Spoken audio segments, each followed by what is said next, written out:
Hello Cherries fans and welcome to the award-nominated Back of the Net. My name's Sam Davis. My name's Tom Jordan. We'll tell them about that on another video, shall we? Yeah, why not? Yeah. Anyway, this weekend is a huge game for the Cherries as we entertain Brentford. It's another game against one of the other 14 sides. And we haven't lost to any of those sides either, mate. So this is a big match for us, isn't it? It is, yeah. It's one of them that it feels like we haven't had many games that we've considered winnable this season because of the fixtures and the things that have happened around the club. But this feels like the next two, actually, probably. But focusing on this one feels like a game that we can hopefully impose ourselves on the opposition a little bit more at home. But having said that, Brentford have started well as well, mate. I'm sure we'll come on to it. But they're in the top half. They look good. Probably a team I thought would struggle. Maybe we could pull them in, but at the moment they're looking pretty good as well. Should be a good one. Should be a good one. Look, if you're new and you're watching this for the first time, welcome. This is Back of the Net. We're an AFC Bournemouth fan channel, and if you want to support us by just doing a simple thing, you can hit the like button. That'd be really appreciated. And plus, Brentford, a team that play in red and white. There's a red and white button there. Why not subscribe as well? They got to, right? Oh, you got to just click that subscribe button, big red button, give it a click, and yeah, loads of content. Always, even when we have so many breaks at the moment. Yeah. We were talking about this before, wasn't it? It feels like we've had so many little breaks this season, and we'll have another one with the World Cup, but we'll keep content coming. We will do. So this is the preview show, and yeah, we're going to welcome the bees. Can the Cherries sting the bees? That's a headline that's not ever been used before, ever. But it's funny, we're almost kindred spirits, us and Brentford. Numerous promotions and relegations, financial crises, shoestring budgets, managing debt, takeovers, promotions, relegation, a consolidation as well, and now Premier League sides. This ain't a Premier League fixture, mate. This is a League One fixture, isn't it? This is not Premier League. It is weird, yeah. You forget about it because both, like you say, both clubs' rise have been really good. It feels like Brentford have been teetering on trying to get into that Premier League for a long time, and I think most neutrals were pretty happy when they done it because it felt like it was a long time coming, and obviously everyone knows about our rise. So yeah, it doesn't feel like a Premier League fixture. But at the moment, and on current form, I know we're not even 10 games in, but people would say it could well be next season as well. Let's hope so. Yeah. But looking forward to it. We've always had some good battles with them. Feels like you say, whatever league we're in, we always seem to have a little bit of a game with Brentford. It's always quite an even one. So, yeah, looking forward to it. And Emi Marcondes as well is the only link. There's a link. I'm trying to work out a link. Mepham? Oh, Meps, yeah. Of course. I forgot about Meps. Well, he probably got more chance of playing than Emi. But nice little links there. So in this preview show, because that's what it is, we're going to give some honest and brutal thoughts about Brentford. Also, we're going to take in what they think about us and the fixture as well.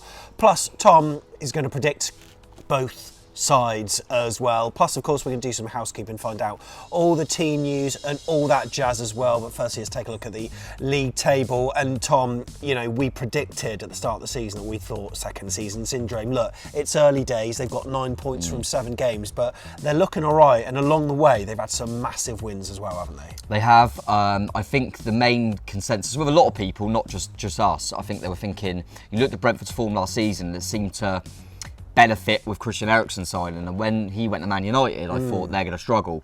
But having said that, Ivan Toney just had his England call up. Obviously, didn't get any minutes, but had his call up for his good form, and he's really leading the line well for an unbelievable hat trick the other week. And he's obviously a good. And it's similar. It reminds me a little bit of Brighton. I know I said it to you the other week that whoever they lose in terms of individuals, the coach is still, whoever he brings in, does the same job, and they still look like a really good unit, whatever team they've got out there. So I'm not a massive fan of old Tommy Frank, but he's clearly a good coach, and he gets the best out of his players. So yeah, very early days, but now almost straight away after less than 10 games, I'm thinking I'd be surprised now if they got drawn into it. But like you say, you never know. It's the Premier League, and if they have a bit of a dip, they could maybe get dragged in. But it's still a game that at home we got to go, right, we should be able to get something out of this, I think. But they'll be looking at it going, it's our best chance of winning on the road, probably. Absolutely. So this is a huge match at the weekend. Probably not the biggest though. I mean, in our hearts and minds it is, but it's probably not the biggest. There's a certain North London derby going on Saturday lunchtime and some big matches in the Premier League. And the best place to watch these games is at your local Greene King pub. They show all the major games on Sky, BT Sport and on Amazon as well. So if you're in and around Bournemouth, there's plenty of pubs they can go to, isn't there, Tom? There's loads, mate. Yeah, I'm certainly going to be getting myself in one for the North London derby. And I think is it the Manchester derby on the Sunday? Yeah, as I think well. it is, So we've got actually. another day to do it as well, so happy days. But yeah, there's loads around. You got the Broadway, Westbourne. I like the Brunswick. Yeah. Not too far from the ground. Richmond Arms, yeah, Richmond Spyglass and Kettle, the Commodore. I mean, there's loads. And also in Poole as well, you've got the Jolly Sailor, you've got the Avocet. Antelope. There's the Antelope, there's loads. And you know what? What I really like about it is that it is very close. If you go to the Brunny, it's very, very close to get to Dean Court. That's a spot that I think we should go on Saturday. I don't know, that's what I'm thinking. Might pop in. But what's quite handy is that if you download their app, it's Greene King season ticket app, and this is really handy, right? Just search on the App Store or Google Play Store, just type in Greene King, and then download the season ticket app, because what you get is ridiculous, right? 10% off a range of drinks 1 hour before, during and after each big TV game, so that's quite handy, isn't it? You've got your booking functionality as well to secure your table before you arrive. There's also games on the app as well with instant prizes, plus there are 4 little cheeky letters, Tom, that will get them a free drink, whether it be a pint or a soft drink. Do you happen to know what those letters are? B, Yes. O, Yeah. T, and N. Yes. Back of the net, BOTN, and then just wait. It's just a little thing that says code, isn't it? You Yeah. just put that in.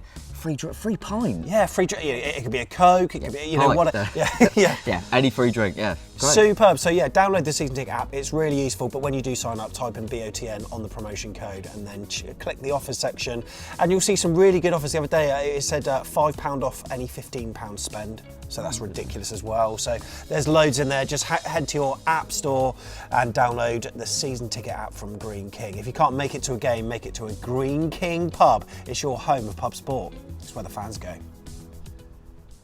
So, Brentford, the Bees.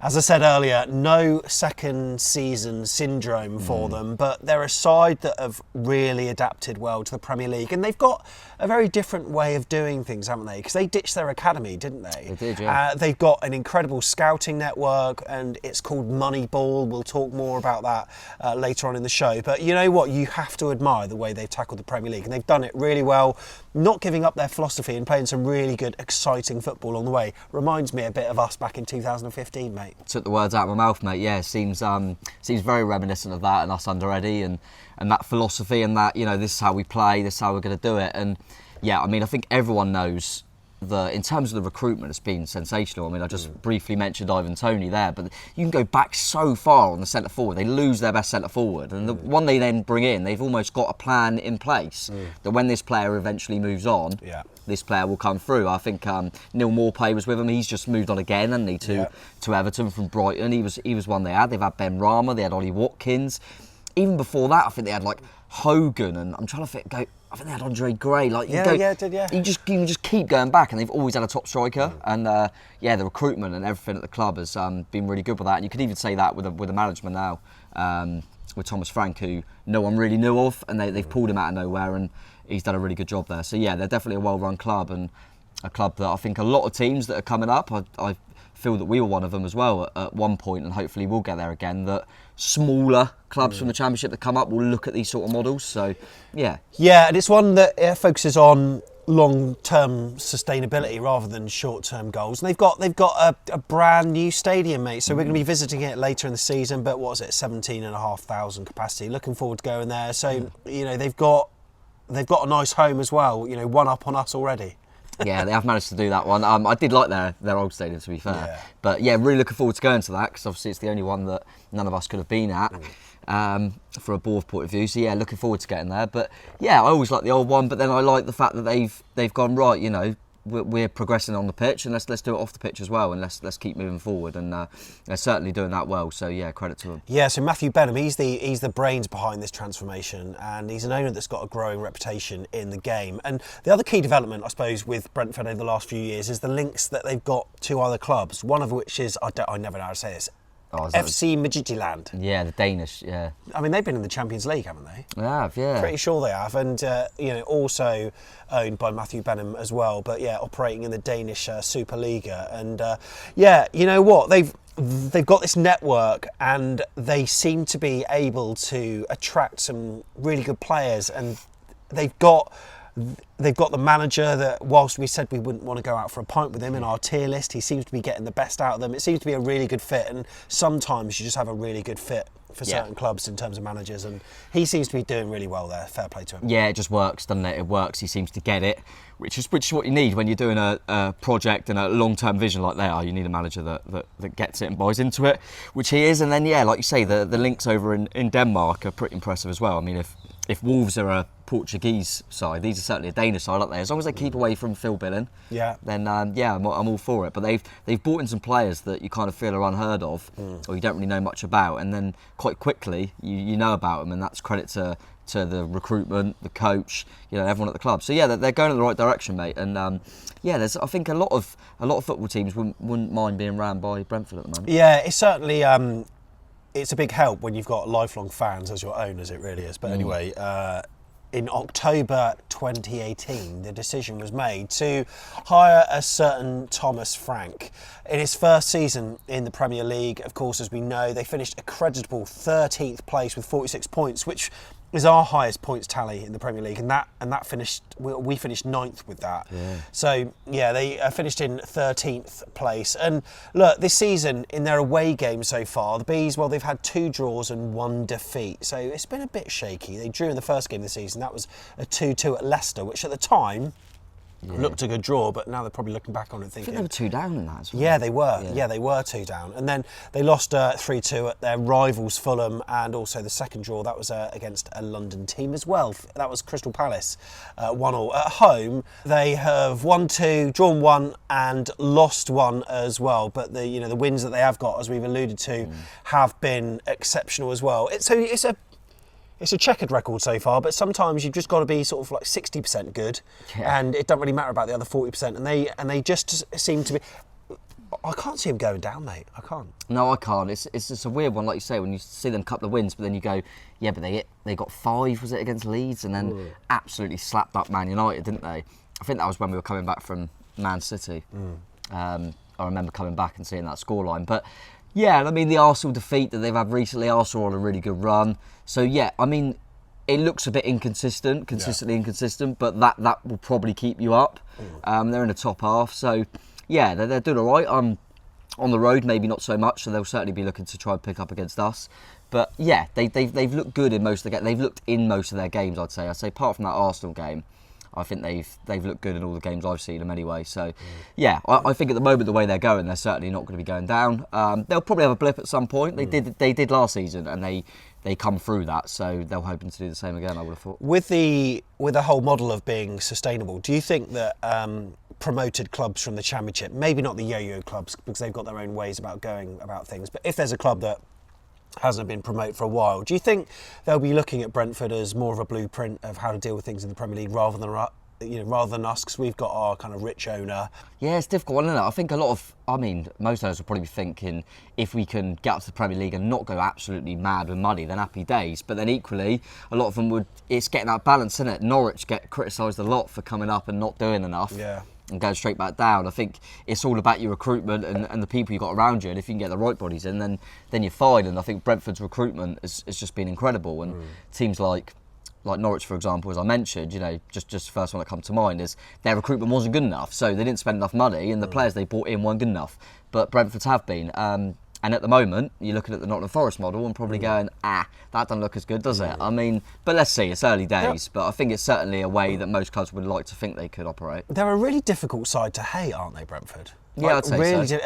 Is that because we've been sort of arm in arm through the divisions pretty much through a lot of our existence, do you think? Yeah, maybe, and we see that kind of where there's a few parallels there in the rise. I also think they're the Bees, and I don't like Hornets, Watford, so that helps.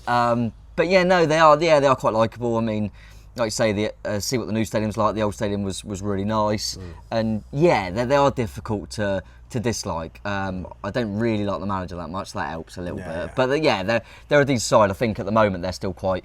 I remember when we first come up to the Premier League and everyone went, we quite like Bournemouth. It soon changes because you know what I mean. And you don't want teams to like you that much, in my opinion. I think the more successful you are, the more teams dislike you. So our sort of formula under Eddie Howe, it worked for 3-4 seasons before we started getting found out. Do you think that could happen to Brentford? Potentially. Yeah, potentially because of the size of the football club, and if Thomas Frank does keep, if they, say they finish top half this year or something, he'll get snapped up sooner or later. Brentford fans know that. We keep saying about how they keep replacing people, but Ivan Toney ain't going to be around too much longer if he keeps banging them in. So, yeah, it may fall off at some point, but as long as they leave themselves in a healthy position, then they'll be happy. I mean, yeah, we fell off at one point, and then we spent a couple of seasons in the Championship and we came back up, and I think Brentford would probably take that. But yeah, you'd rather be in that position than just bouncing all the time like your kind of West Broms and your Norwiches, I think. And as a player in terms of your career, it's probably a good club for a stepping stone, really, isn't it? Because it's in London. Christian Eriksen, obviously, we know what happened to him, but of course he's now gone off to Manchester United, sort of thing, and it's a club where you can get your Premier League football, you can probably get your minutes as well, and then if you want to jump ship to like Spurs or whatever, you can. Really interesting to see the kind of players and the calibre of players that they're managing to attract. But quite often, like you said earlier, the surprise is the names you haven't heard of that turn out to be really bloody good. So credit to their scouting department, and obviously with their network of club, they've got a lot of members of staff there that are very tuned in to the whole project there. So yeah, difficult club to dislike. What do they think of us though? What do they think of the fixture? We scrolled through YouTube and found a few clippings. We're moving on. Bournemouth, Brentford. What a game! I will be glued to it. Classic underneath the floodlights. I've got a semi-chub just reading it. Bournemouth v Brentford, yeah. Yeah. Flipping heck. So both the league is actually a little bit wild from Bournemouth. Yeah. It's because they beat Villa and Forest, didn't they? Yeah. You know what? They have the capabilities to pull this one out of the bag. Scott Parker's terrible cardigan is not dragging them down anymore. Actually, no, having said that, I'm putting that, mate. It's Brentford. Brentford. 1,000%. I'm sorry to get your hopes up, Bournemouth fans, but Brentford. Ivan Toney goal. I think it's going to be a close one still. I'm going for 2-1 here. No clean sheets in the Premier League this week. There'll be goals in this game, absolutely. So, with Bournemouth, this is the kind of they've got to beat these type of teams if they have any chance of staying up. They're in good form, and I actually kind of think that I can see it continuing for a bit of because let's be real, every single person thought they're gonna go down. And I like the underdog, so I want to back Bournemouth there. I'll say 2-1 as well. Right. What are you saying, John? Mate, Bournemouth have got some good results, but they're terrible. And Brentford have a really high XG. I'm going to go 3-1 Brentford. Yeah, there's some really good content out there previewing this match. All of the links are in the description below. Make sure you certainly check them out. We're going to do some housekeeping now, mate. Going to ask you some trivia questions. You probably know the answer to this. Last time we played Brentford at Dean Court. Well, I know that one. You were there? I was there, one of the few, because it was limited, wasn't it? With COVID, 1-0 Danjuma. That was a late-ish goal, wasn't it? I think so, yeah, definitely second half. It was at the front of the I think it was like 80 or something. Yeah, 83 Woody, or wasn't so. it? Woodgate, one of the few games we got to see. Well, was that the only game we could watch Jonathan Woodgate as a Bournemouth fan? Yeah. And that felt big at the time. It ended up meaning absolutely nothing because we lost in the second leg. But yeah, that was a good game, yeah. But, that second leg, I mean, inside the first 10 minutes, I was like, oh my God, this is happening here. Oh yeah, Danjuma scored early, didn't he? And they're defending as well. What was going on with that? Yeah. That corner and the breakaway goal where he seemed to carry it 3/4 of the length of the pitch. It was unbelievable. But a certain ex-B's defender got sent off. It was not and then great. And then Mark Connors won a penalty for him, didn't he? Yeah. Who's now a Bournemouth fan. Weird, yeah. And let's just talk about Chris Mapham, because Brentford fans might be quite interested to hear how he's doing and how his career has gone since joining from Brentford. How would you put it inside a minute, mate? Because he hasn't really had the minutes that we thought he might have had by now, but he's starting to get more this season. Yeah, it's been a weird one. I think he come in as a young, upcoming, promising defender. Obviously, we were in the Premier League, they were in the Championship. We managed to nick him, and you thought he's one for the future. Always come in, done a decent job, and then when he'd get a run in the side and he'd just make a few costly errors like that Brentford game, and then he'd come out of the side, and it always felt like he wasn't in the main two centre-halves in the squad when everyone was fit. That was very difficult for him, breaking through with Nathan Ake, Steve Cook. There was no Absolutely. chance. But then last season in particular, he rarely played the second half of the season. The first half of the season, whenever he was called upon, never let us down. But then by the end, we brought in that Phillips on loan, and he was Mepham was struggling to get on the bench. He was always picked for Wales though, and he always played for Wales. And he was which just right for Wales. Yeah. And then this season, because we couldn't get Nat Phillips back, we've had a few injuries. He's been kind of a mainstay in the heart of the defence, and he's up for the nominee for. I don't know if he's going to get it, but he's in the nominees for a Player of the Month, and he's just got the other player. Didn't he get the other award? Yeah. So he's probably been one of our best players this season. So yeah, really weird. Mepham seems to do this a lot with us, but I like him. Mepham also seems to do a lot of that with his voice as well, right? So I'm going to play you a clip now from the Newcastle Second Look show I did with Tom Jordan here. Listen to how similar his voice sounds to Chris Mepham. It's been a really good return. 3 games that we weren't expecting to get anything out of, we didn't. But all the games where we thought, we have. And probably one that we thought we wouldn't, we did at the weekend. Because I think Newcastle away was certainly one people were jotting down as a defeat. So I'm pleased, mate, really pleased. It really does. It really does. In fact, someone put that in the comments saying, I didn't realise you had Chris Mepham on the show. And you because you're obviously, that was alcohol induced. No, Apparently. not at all. It was very, poorly, I don't know. But yeah, no, I like Meps. I think most Bournemouth fans do really like it because he's so hard not to like, because always puts a shift in. He's filled in a full-back, like out of position, comes in, does a job, and then normally when your main man's back, he gets dropped again. But now, this season, the first time I thought, actually, you can't drop him. Yeah. You cannot drop him at the moment, and he'll certainly be playing at the weekend. So, yeah, really pleased for Meps, and I hope he keeps it going, really, because he's had a really, really good start to the season, and that confidence do him the world of good. And also, for him personally, will stand him in good stead ready for the World Cup, mate. Do you know who the referee is, Matt? I never know who the referee is. It's Thomas Bramall. Oh, yeah. Probably never heard of him, have you? Nope. He was a referee for his first ever Premier League game in the match between Fulham and Brighton in August, but he's never been a referee in a game involving AFCB. So we've got nothing to go on. Hopefully it'll be a good game for him. Right, in terms of team news, on Thursday, there was a press conference with Gary O'Neill, who said the boys that are on their way back are doing really well. Ben Pearson and Joe Rothwell are getting closer and almost there. Ryan Fredericks is making big improvements, and I'm delighted with where the group are. He went on to say that everyone came back from their internationals well. So, as I say, I'm pleased with that. I'm excited for the game. I'm excited to see what the boys can do on Saturday. Good news with that.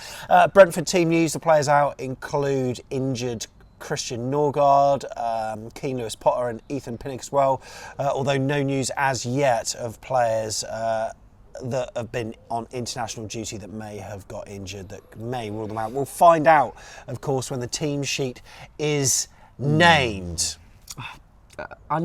Kelly's still out, isn't he? That's what I read. Yeah. He hasn't really given. No, I was just thinking about it. Like, they didn't really. I was hoping we'd get a little bit more info on that, but it's just there's no real indication how long Lloyd's going to be out for. Joe Rothwell, by the way, it's not his fault, but does he exist? I can't get my head around it. We signed the bloke, and ever since we signed him, he's getting close. Yeah. Don't you think? Yeah, I He's know. been getting close for 2 months. Yeah, I know. Tell you what reminds me of. Do you remember when we got Carter Vickers? Yeah. And every week it was, is he here? But hopefully he makes an impact like Carter Vickers did. But yeah, weird one with Rothwell. Every week I feel like he's nearly back. But yeah, interest for them. Norgard's still out. And Lewis Potter as well, who's a big signing for them from Hull, wasn't it? Who looked good in the Championship. He started to come in. So yeah, he could be one for the future. But yeah, should we tackle the teams, mate? Let's do it. We're going to start off with AFC Bournemouth. Tom, do you want to click your fingers? Let's do it. You're good. I know. You are good. There we go. Mate, I don't know what formation you want for this. Provisionally, it's in a sort of 4-3-3. Yeah. What do you want? Was it a 4-2-3-1? A little bit more like that. Let's just Yeah. push that one up. Yeah, push him up. Yeah, all Yeah. right. So you Yeah, a little with bit more that? like that, I'd say, yeah. Yeah? All right, okay. We'll start off then with number 1, player 1. Who is he going to go for? Neto. Yeah, Neto and goal. Such a mate. good chant, that. Yeah. Just I say don't the know how we name thought about it. and repeat. I don't know how I thought about that one. Yeah. Yeah, don't know. I really don't know. But yeah, no, probably his best game. How last time out. was Neto Gospel not caught on? I just don't. I know, mate. I'll try my best for the weekend. Right back. Adam Smith. Yeah. Who unfortunately didn't get a booking, so he's still about. But hopefully he don't get one because if he's still 1 away, isn't Is he? he going to the World Cup? Or? Yeah, I think he's got up until the World Cup. He's going to get booked again, let's be honest. Centre halves, Meps. Yeah. Chris Mepham definitely in there. Love him. And then, without Lloyd Kelly, it's going to be Senesi, mate. Yeah. But I thought them two as a pairing, considering they'd only played together before in the 9-0 at Liverpool, I thought they'd done really well at Newcastle, so I'm happy with that. And, you know, the Newcastle attack, they're no slouches. I know they didn't have, like, Callum Wilson or St Maximin to be up against, but they're no slouches. So No, apart from one. Yeah. No, they did do really well. And then Jay-Z, left back, Zamora was very good on the day as well, one lead bombing on, and he gives us a real outlet. So I'm hoping he can really get forward as well. You know, like I say, we haven't really... O'Neill, he only had the one game at home, the Wolves game. Yeah. That was... And that was the way he was just feeding his just way come into the in job, and we wasn't just grinded out a draw and we were happy with that. It'd be really interesting In to fact, see was Parker sacked on the Monday or the Tuesday? Yeah, something like that, wasn't it? And then, Then we had the game, yeah. The Wolves was on the Wednesday. Very quick turnaround. In the midfield, like I say, the two that are going to be a little bit deeper is going to be Lewis Cook and Jefferson Lerma for sure. Both good again. I thought against Newcastle, really solid in there. That is the partnership now. I think that's going to be really hard to dislodge, and then Billing in front. One of the Danish ones that we have on our side. And he scored a couple of goals, and he's proven to be a goal threat. And you know, just hit it, Phil. We know you can shoot and score from distance. Just hit it. Yeah, no, really pleased. I mean, he did get some minutes, didn't he, away on international duty? Pleased for him. Let's see if he'll be trouble at the bit really, because he's probably one of them ones that's on the border of can he go to the World Cup or not with Denmark. So. Yeah, looking forward to seeing Billing new confidence. Okay, who are our wide men? I think it's a case of 2 out of 3 once again. I keep saying this, but Ryan Christie, of course, had some international minutes, scored. But do you think he'll be involved? I think he will. He didn't start in the last game for Scotland. No.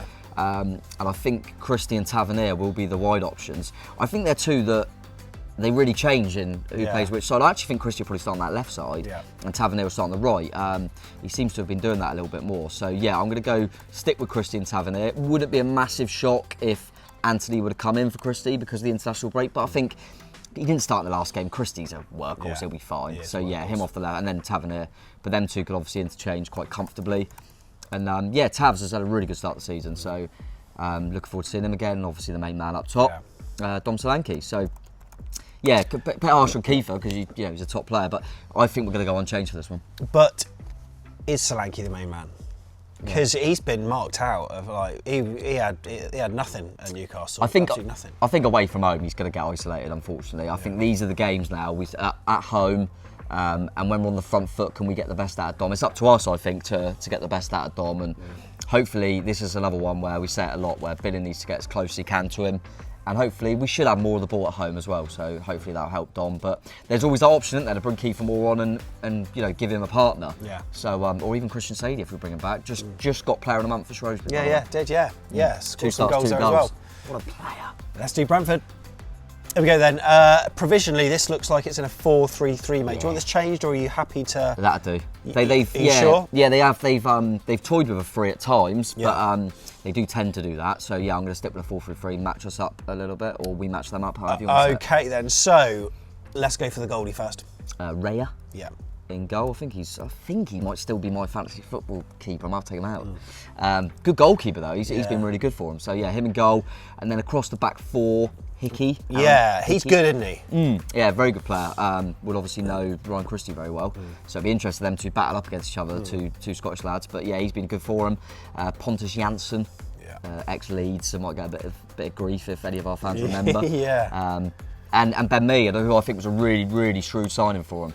And the thing with them two centre-halves, they're good centre-halves, but not a lot of legs. He scored, he scored, didn't he, early doors this season? He did, yeah, you're right. I can't remember which game it was, but he definitely did, yeah. It might have been the Leicester one. Yeah, it might have been. But, so you're saying they're not particularly... Well, I think both centre, if it goes with what I say, especially with Lloyd being out, Mepham, Senesi, Janssen, me, solid. None of them have got any pace in my opinion. So it'll be interesting, and that might be one where Tavs maybe can get a little bit closer and cause some problems there. Hopefully, we'll see. And left back, who's the left back? Let me try and remember who the left back. Who do I think's going to be left back? It's going to be Rico Henry. I said Rico Henry. Couldn't remember his name. And he's actually one that a few people said, does he deserve an England cap? Because we struggled a bit left back. He's been impressive. So looking forward to seeing him up close and personal because he's highly rated at left back. Yeah. Okay. On to the midfield then. Deepest one will be Jan Out. I think that's how you pronounce it. I know I can't pretend that I know a lot about him, but I know they rate him very highly there, and he kind of he's the glue. keeps it all together for him. So he'll be in there for me. And elsewhere, what else we got? I'm going to go for Jensen Yeah. and Josh Da Silva as the two in the round. They have got they bought in Damsgaard, another Danish one. They bought in late on in the window, but I don't know if he might have started one game or he hasn't started yet. So he's one that I think is biding his time in the team. So I think that's going to be their three in there. Right, I expect we've got a couple of players up top that have scored against Bournemouth before. Probably. Ivan Toney through the middle, of Yeah. course. Be Has interesting. he actually scored against Bournemouth? I feel like did he score a pen against us? Yeah, he did, but Yeah. also, Mbuemo. yeah. What do you reckon he'll start? And Mbuemo will play off the right. Yeah. I would have thought, and I'm going to go with, like you said about Lewis Potter probably being out as well. I think that means it's going to be Visser off the left hand side. But yeah, it'd be interesting to see how Tony comes back into the team because it's a weird one, isn't it? He got that call up, you think it'll be. But then, I feel sorry for him. So do I, and then because he I feel sorry for hadn't him. kicked the ball, does that deflate him coming back? Weird one. So I mean, the proof being the pudding. But we know he's a good player. We've dealt with him relatively well in the past, I think. Yeah. But He's physical, he's strong, he's player. quick, he's got all the attributes, hasn't he? yeah, he has. But Top having forward. said that, I think if you're asking Mepham and Senesi, would they rather an Ivan Toney or a Jamie Vardy, for example? Yeah. They'd rather a Toney, I think. I think they'd rather certainly Senesi. I think would rather be up and against it against someone like Toney. So let's see. But I think we've got to watch out for Visser. I think he's a talent as well. We could get him behind. And Smudger's got to be disciplined there. Smudger could be getting his 5th yellow for me. Oh, okay. What's your prediction for this one, Thomas? What are you going to go for? It's hard. It feels like forever since we had a football match. It was only been a week. I'm going to go score draw, I think. Yeah. Yeah. And I'm going to make it a bit of a thriller, actually. Let's not go ball. I'm going to go for 2-2. Right. Let's go for a Desmond, 2-2. 2-1. 2-1 Bournemouth. I called the Newcastle one. You did. I called this one as well. 2-1. Let us know what you think in the comments below. Be really intrigued to see what you've got to say. Also put your first score in there as well. Why not? Do you know who's going to Treat score, yourself. though? Senesi. Is he? I'm going for a Senesi header, yeah. Senesi header in front of the North Stand, 8-2. Love it, love it. So there we go. There we go. That's the preview. Look, we're really looking forward to seeing you at D-Court. Tiggs is going to be the man on the cam at full time outside the 1910 bar. Come and say hello. Why not? Can't wait. Can't wait. Oh, Should looking be forward good. to it, mate. It feels like, because we had that one called off. I don't know where I'm sat. I think I'm in the. You never know where you're sat. I think I could be sat next to Tiggs in the Just TED get a bar. season ticket, you plastic. But yeah, no, looking forward to it. Like I say, it feels like forever because I'm thinking the last home game was Wolves, which was midweek. So the last Saturday home game. Yeah, mate, you're a little spider. Am I? You got off a little then. money spider. Oh, Where's it no. gone? Oh, mate, it's on your cheek. What is it? Oh, is it? Yeah. zoom in. Look, can you? Yeah. Flick it. I'm not gonna flick it. I'm not gonna flick your face. Oh, should we cut this, lad? Turns into an episode of Up, Cherries. Is that it? That's it.